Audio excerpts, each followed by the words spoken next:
All right, so here we have water in an expandable container, and it's maintaining mechanical equilibrium with the atmosphere.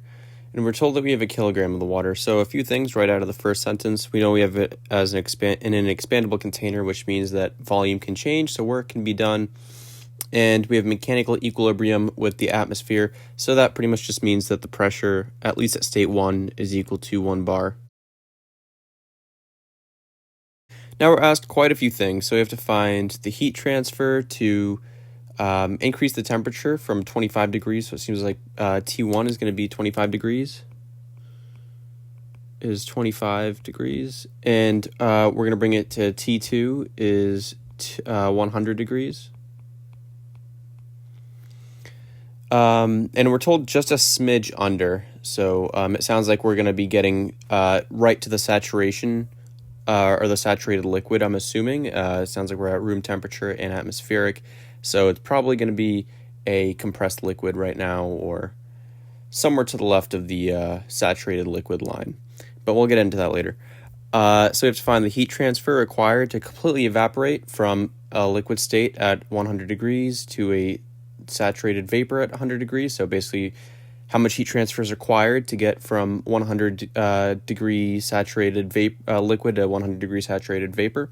And then part C, we have to find the multiple that the volume changes from part A to part B. And remember, it's expandable container, so we know that the volume does in fact change. How much heat transfer is required to raise the temperature from 100 to 280. So pretty much we're finding the heat transfer for a bunch of different phase or temperature changes. Once again, find the volume change from part B to D this time, and then we're going to have to create a PV and TV diagram of these processes. Okay, so there's quite a bit to do here, so I might be doing this on different pages, but basically we'll start with part A. So at A, we have a T1 of 25 degrees Celsius, and we have a T2 of 100 degrees Celsius. And we have to find how much heat transfer was required to do that. Simply enough, we can apply the first law of thermodynamics, which just states that the change in energy or internal energy, because we don't have kinetic or potential energy here, is going to be equal to the heat transfer minus the work. Now, because there is a expandable container and we're increasing temperature, yes, we're going to have a change in volume, so technically there will be work, but if you notice, we're pretty much moving from a compressed liquid to a saturated liquid, so there's really not much volume change here, so it's kind of negligible, so we can call that effectively 0. So we're just left with the heat transfer, and we're going to call that from 1 to 2, is going to be equal to the change in internal energy. And now, because we know that we have a constant pressure, we can say that the heat transfer is equal to the mass times the specific heat when we have constant pressure, times the temperature change of T2 minus T1. So this relationship is always going to be valid if you have no heat or no work, so you just have heat transfer and change in energy, and a constant pressure. So you'll know that this relationship is valid. Now we're told that we have a mass of 0.1 kilograms, so let's write that up there. And then the specific heat of water can be accepted as, or approximated as, Cp being equal to 4.186 kilojoules per kilogram. And it could be degree Kelvin or degree Celsius or Kelvin. In this case, we're going to use degree Celsius. So now we just set this formula equal to 0.1, and that's kilograms, times the specific heat of 4.186, times the temperature change of 100 minus 25. And I hope you can see that the degree Celsius here would cancel with the degree Celsius in there. And then you just have kilojoule per kilogram, and then the kilogram here cancels it out, so you're left with kilograms. And this is going to be equal to 31.4, and that's in kilojoules. So you have Q12 equal to 31.4 kilojoules. Now for part B, we're asked to find how much heat transfer is required to evaporate the water from a liquid state at 100 degrees, so a saturated liquid to a saturated vapor. So we're going to go from x equals 0 to x equals 1. So let's go ahead and write that in here. So if we have B, we're looking for the process of x1 equals 0 to x2 equals 1. And we're going to have T1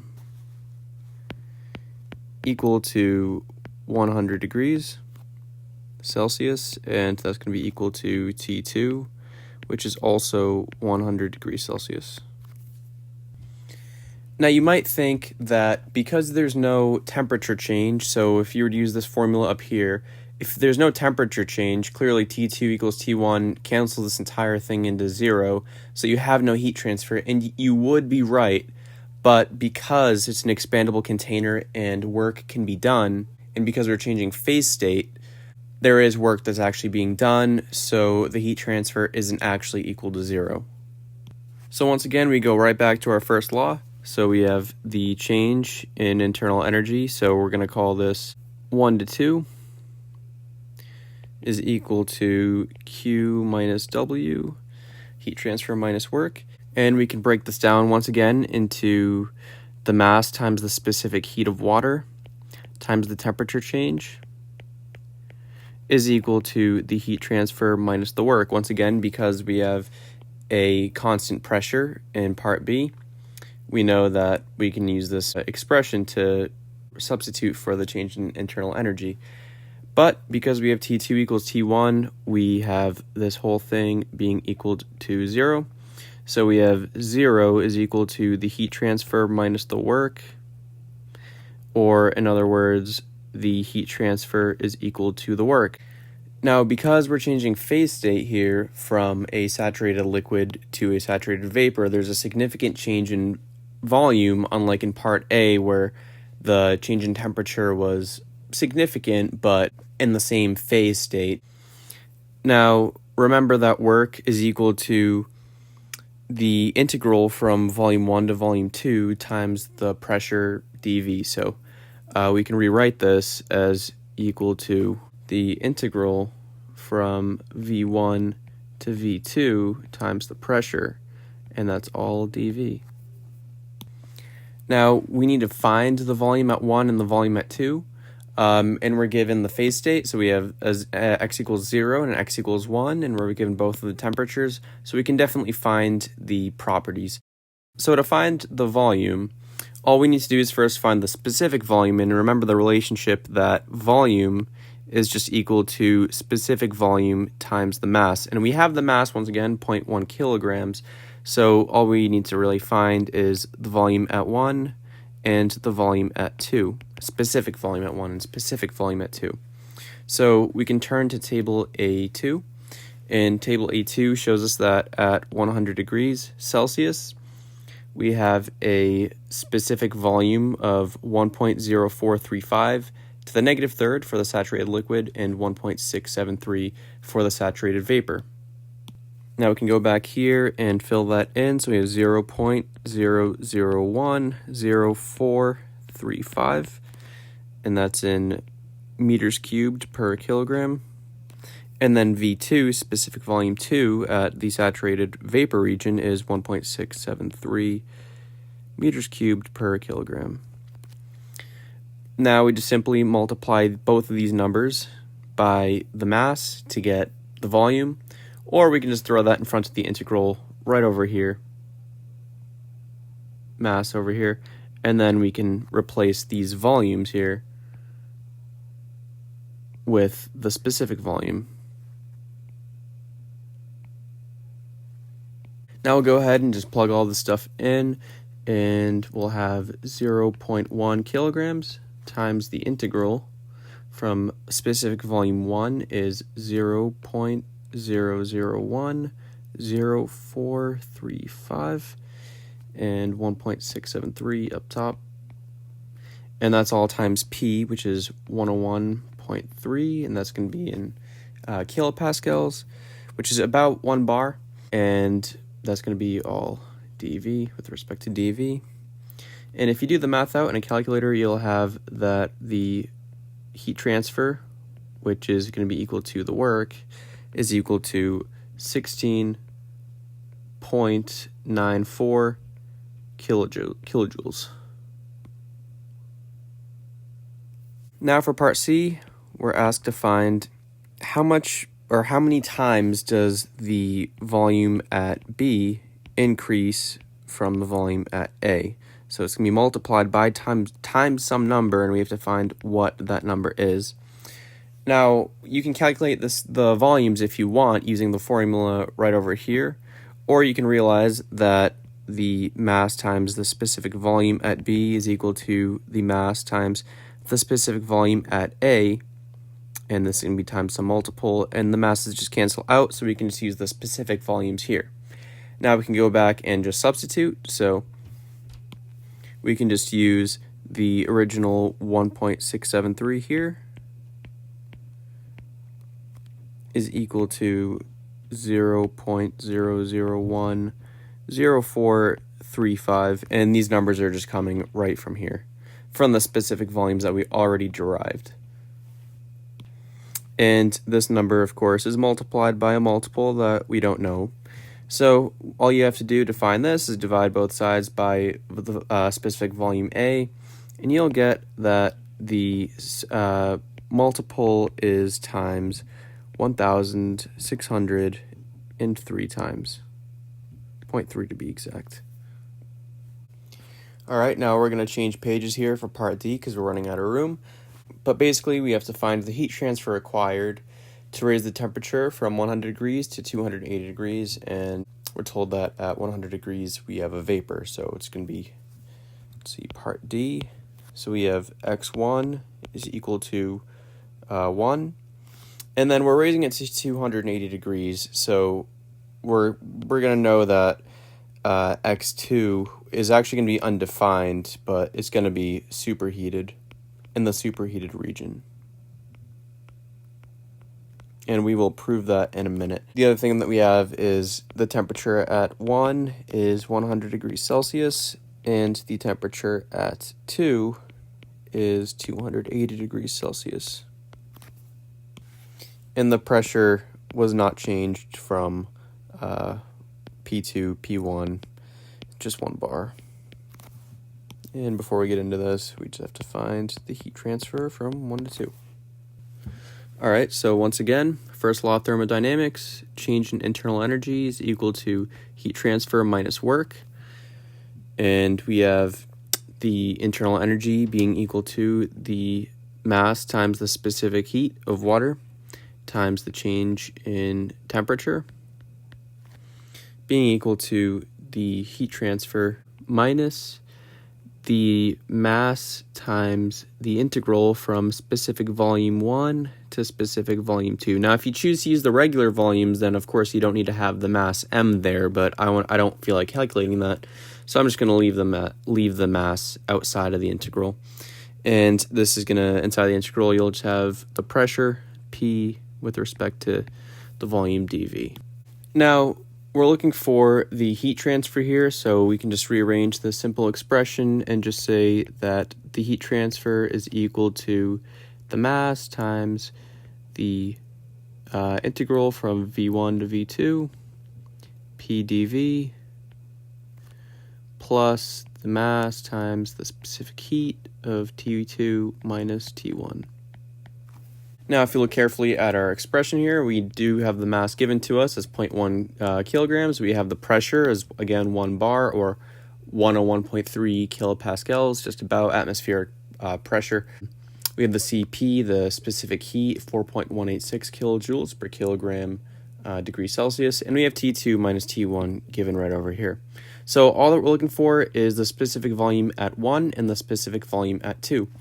Now, at 1, we're looking at a saturated vapor at 100 degrees.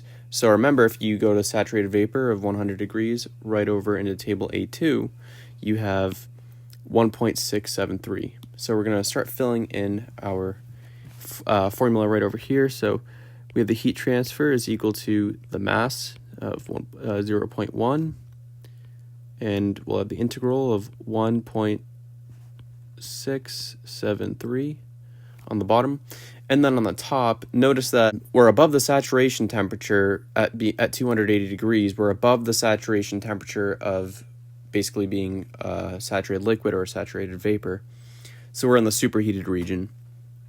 So for that being said, we can go over to table A4 and we can find that at 1 bar right over here and 280 degrees right over here, we have a specific volume of 2.546.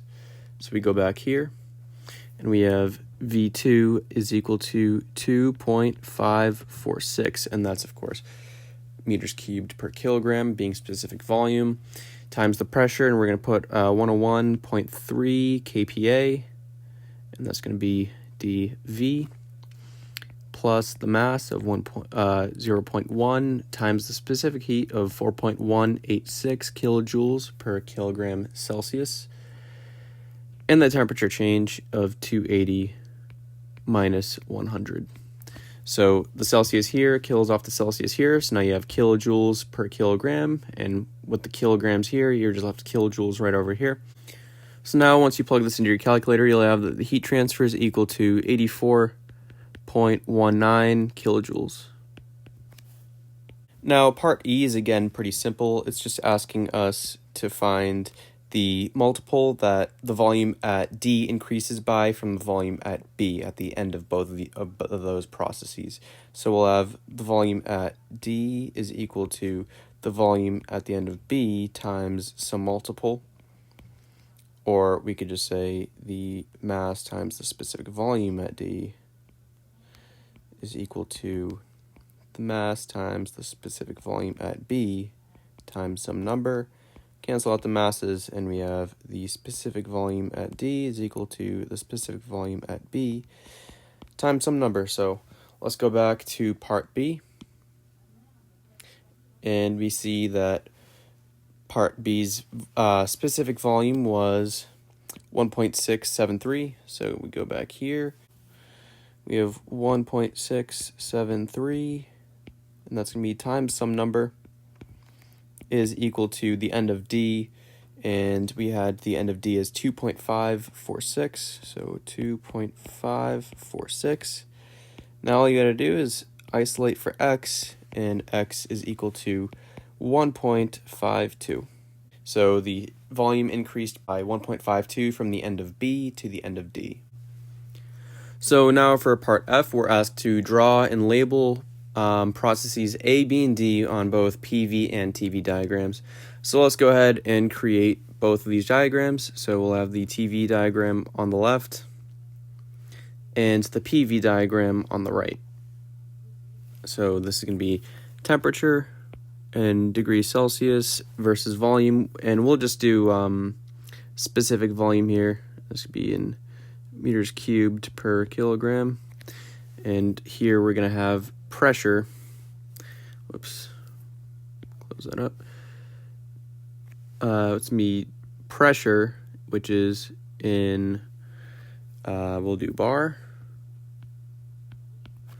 and we're going to do that against specific volume again, which is meters cubed per kilogram. Then we just draw our domes here. So in the TV, it's going to look like that. It's an ugly one, but same thing in the PV diagram. So we'll draw another one of those. And then really the only difference is the direction that the line's going in.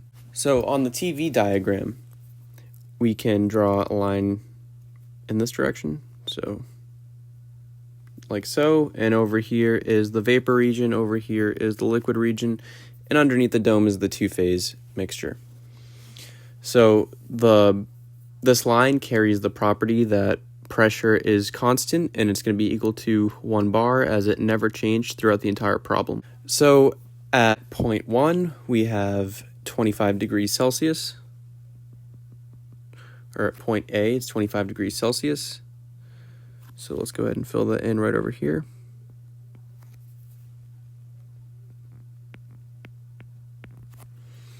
And then at point B, we have 100 degrees Celsius, which is right about at the saturation line. The saturation temperature is just about 100 degrees Celsius. And we know that in part B, we had an x being equal to 0, and then it turned into an x equals 1. So we have x equals 0 on the left and x equals 1 on the right. And then finally we changed into a superheated vapor somewhere right about here. And that number was equal to 280 degrees Celsius. Now we have all the specific volumes from previous parts of the problem, minus the one at 25 degrees Celsius. So to find that, we just have to go and turn to table A2, and we can go to 25 degrees Celsius, and we find that the specific volume is 1.0029 to the negative third. Now, notice we're using the saturated water temperatures. I know we're in the compressed liquid region, but you can, as I said earlier, you can approximate a compressed liquid as a saturated liquid because there's not much difference in the properties. That's actually why the work was canceled out in the first part of the problem. You're not actually going to be able to find 25 degrees Celsius at 1 bar in the compressed liquid property table anyways, so this is typically the best approximation you can really do. Now I'm just going to take a second to fill in all of our specific volumes. Now with our specific volumes filled out, we can go back to our dome and write that x is equal to 0 on the left, x equals 1 on the right, and we can now just label these dots. So we have 1, 2, 3, and 4. And now the left diagram, the TV diagram, is completely finished. Now in the pressure versus volume diagram, all we have to do is draw descending lines. So for example, this line right here would have a constant temperature of 280 degrees, that's Celsius. Then this line could have a constant temperature of 100 degrees Celsius. And then finally, this line can have a constant temperature of 25 degrees Celsius. Now, once again, we can have the liquids on the left and the vapors on the right. Now, the next thing we're going to do is we're going to label up the corresponding saturation pressures to each of these temperatures. So we will draw a dotted line from the left of 25 degrees Celsius, and we can turn over to table A2. And at 25 degrees Celsius, we have a saturation pressure, of 0.03169 bar. So we go back here, and we have 0.03169, that's in bar.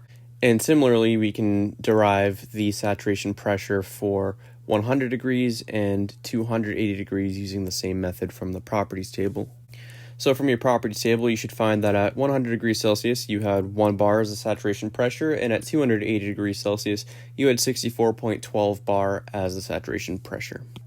Now, we never had a change in pressure throughout any of these processes, so we know that all of our points are going to be along this pressure line right here. Because this is a PV diagram, anything along this line right over here is going to be 1 bar. The only thing that changes is the temperature, so we know we're going to be hopping from curve to curve here, but everything should be on the same horizontal axis. So we can start labeling our points. So we know we had a point that was 25 degrees, and it was also at 1 bar, so that must be right over here. We also had a saturated liquid at 100 degrees Celsius, so we know that that point would be right here because that's where x equals 0. And then we also had a saturated vapor at 100 degrees Celsius in 1 bar, which would be right over here because that's where x equals 1, which is the saturated vapor line. And then we had a superheated vapor, which because it's at 1 bar, it should be right over here. And that makes sense because it's in the vapor region. And again, that would be 1 bar. All that's left for us to do is to draw the corresponding lines of the specific volumes, so I'll go ahead and do that. And as you can see, they're just like the specific volumes we had in the TV diagram. And actually, I should just also label these points here. 1, 2, 3, and 4. And just like that, we have our TV and PV diagrams completely labeled, and this problem is completely solved.